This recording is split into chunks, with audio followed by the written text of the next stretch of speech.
We can hardly enjoy our dinner on this cruise ship because the waiters are begging non-stop for good reviews.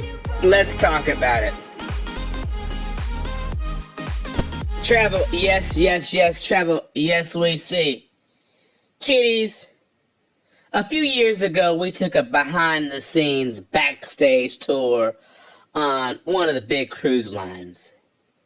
And we toured the galley, the kitchen, the place where they prepare all these delicious and some not so delicious food items. Kiddies, nosy is such a bad word, bad connotations. We aren't nosy, kiddies, but we are observant. And what we observed was a bulletin board that listed every member of the serving staff, all the waiters, all the maitre d's, and managers. And they were listed by name, and it ranked them from the top, from the stars, to the duds at the bottom, based solely on client survey results.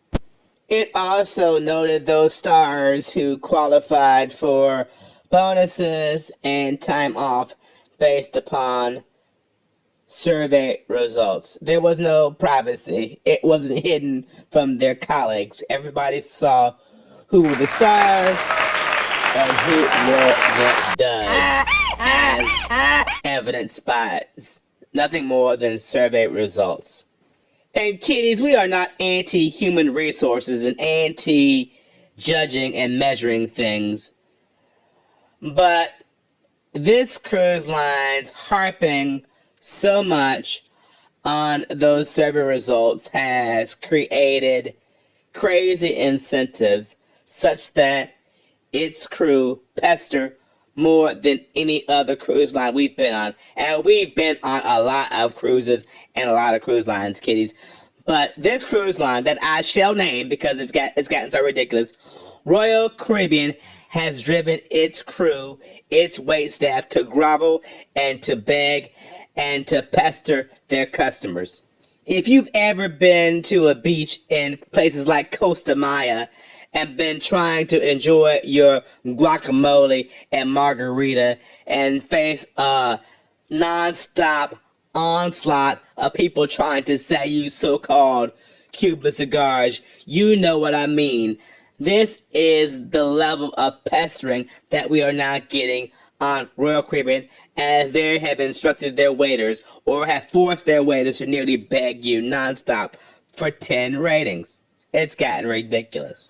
We've cruised for a while, and it used to be that on the last night, they might nicely nudge that you're going to get a survey, and they would appreciate it if you would complete it. Good or bad. But it's moved to being nudged on day one and a near insistence that you give them 10s. And it's a daily thing from the waiter and his manager. It's ridiculous.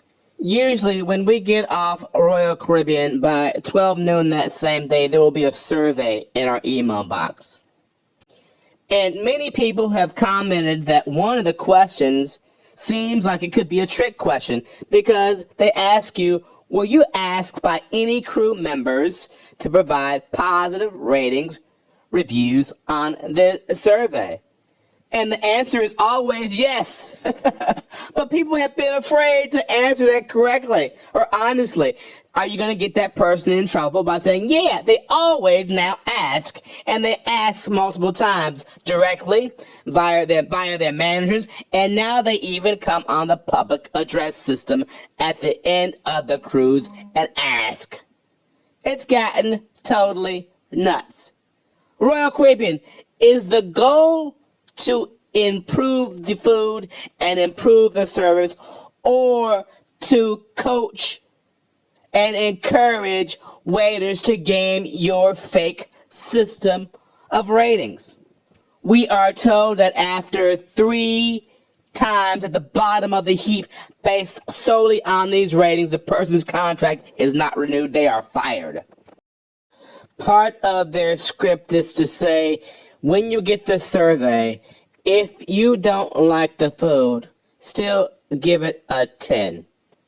If you don't give it a 10, they tell us that Royal Caribbean blames the waiter, who had nothing to do with the preparation of the food. They blame the waiter, and the waiter gets dinged. Crazy if this is indeed true. So it's an incentive to get waiters to coach the clients to help them cheat. So the customer gets pestered and harassed for 10s. The waiters are all on pins and needles, and there is no direct information to get the company to improve its food. Royal, do better. Travel, yes, yes, yes. Travel, yes, we see. Like, share, tell a friend.